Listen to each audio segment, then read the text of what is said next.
گرانو کتن کو پدے وغما دے مور جمعیت علماء اسلام رہنما آجی سے دنور سرا خبر اترے کو راجو دا خبر واورو. بسم اللہ الرحمن الرحیم.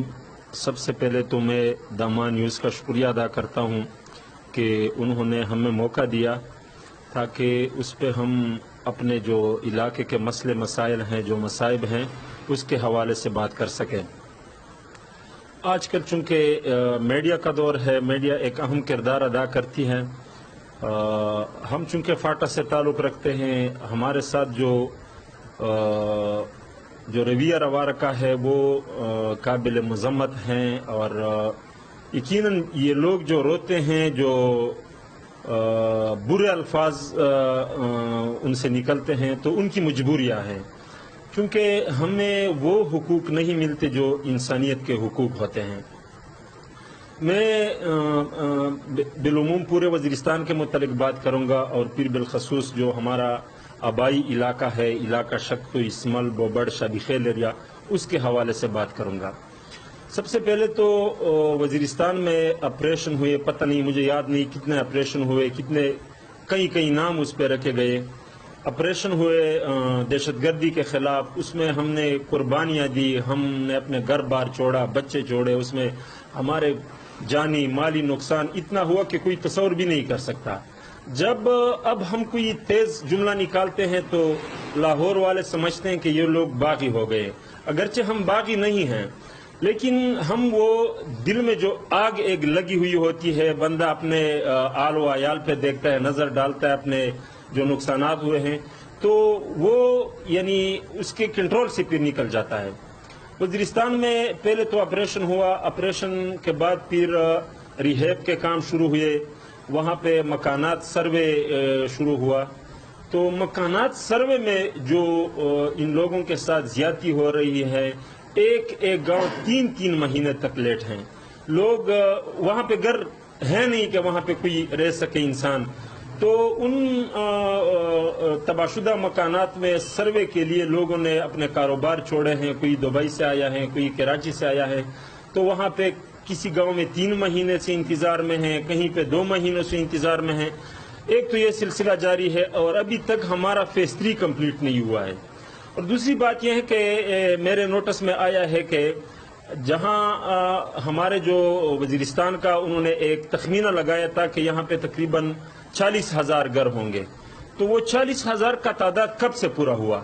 ابھی میرے اندازے کے مطابق جو سب سے مشکل ترین علاقہ ہے شکتوئی ہے، شابی خیل ایریا ہے، تنگی بودینزائی ایریا ہے، شوال میں ابھی علاقے باقی ہیں، یہ بدر وغیرہ میں جو سخت برفباری کے علاقے ہیں، یہ علاقے ابھی تک محروم ہے سروے سے. تو میرے اندازے کے مطابق آدھا وزیرستان ابھی تک سروے سے محروم ہے. تو اس حوالے سے میں چاہتا ہوں کہ حکومت جو حکام بالا ہے نوٹس لے. مسئلے پہلے چھوٹے ہوتے ہیں، جب کسی کو انصاف میسر نہیں ہوتی تو پھر اس کے خلاف وہ پھر بغاوت پہ اتر آتا ہے. تو جب بغاوت پہ اتر آتا ہے تو ہمارے ایجنسیاں بھی روتے ہیں، فوج بھی روتی ہیں، پورے مشران روتے ہیں، پہلے ان کا نوٹس نہیں لیتے. اور دوسری بات یہ ہے کہ چونکہ میرا اپنا ذاتی تعلق علاقہ شکتی سے ہے، ہم پچھلے 2-3 سالوں سے رو رہے ہیں. کئی دفعہ جرگے کیے، پی اے ایڈمنسٹریشن کے ساتھ ہمارے جرگے ہوئے، آرمی کے ساتھ ہمارے جرگے ہوئے، کور کمانڈر کے نوٹس میں ہم نے لایا، جی او سی کے نوٹس میں ہم نے لایا کہ خدا را یہ ہمارا جو علاقہ ہے یہ اس کو بھی نوٹیفائی کر لے، اس کو بھی ڈی نوٹیفائی کر لے تاکہ یہ لوگ بھی واپس چلے جائیں. آج مجھے کسی نے کہا ہے کہ آپ کے اکثر علاقے ابھی تک نوٹیفائی نہیں ہیں. تو ڈی نوٹیفائی تو اس وقت ہوں گے جب آپ کے علاقے نوٹیفائی ہوں گے. وہاں سے آپ کے علم میں ہے کہ 3 نومبر کو کڑاشتی اسمل بوبڑ، وہاں سے آرمی نے لوگوں کو پکڑ کر بکاخیل کیمپ لے آئے.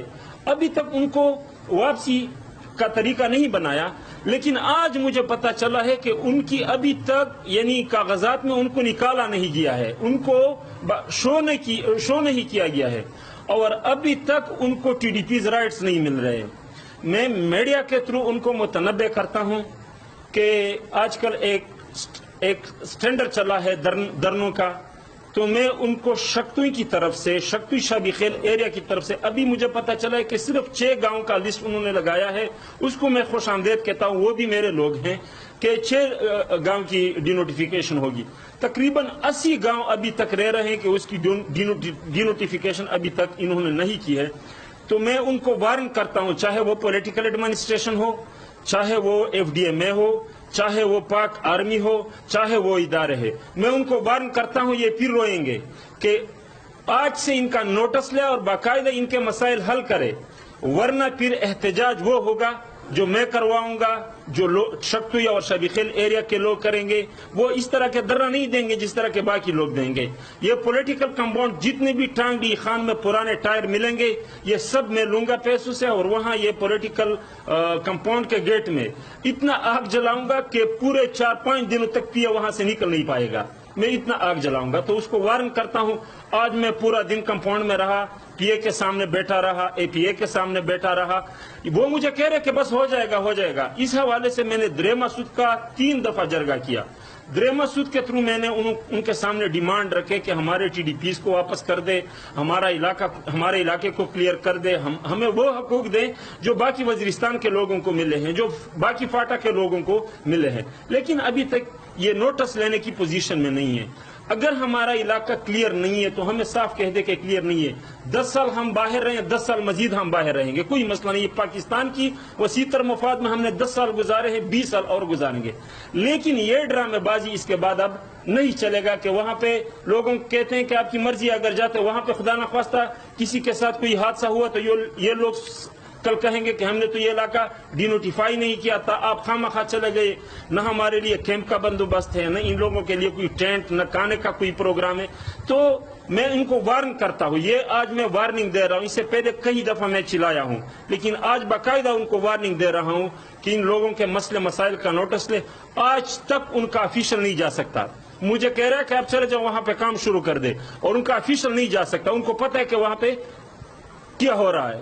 تو میں آج ان کو وارن کرتا ہوں، یہ آرمی بھی سن لے، ایجنسیاں بھی سن لے، MI ISI پولیٹیکل انتظامیہ، گورنر سیکریٹریٹ، فاٹا سیکریٹریٹ اور حکام بالا تک میں ان کی نوٹس میں لانا چاہتا ہوں کہ اس بات کا نوٹس لے، ورنہ یہ مسئلہ گمبھیر ہو جائے گا۔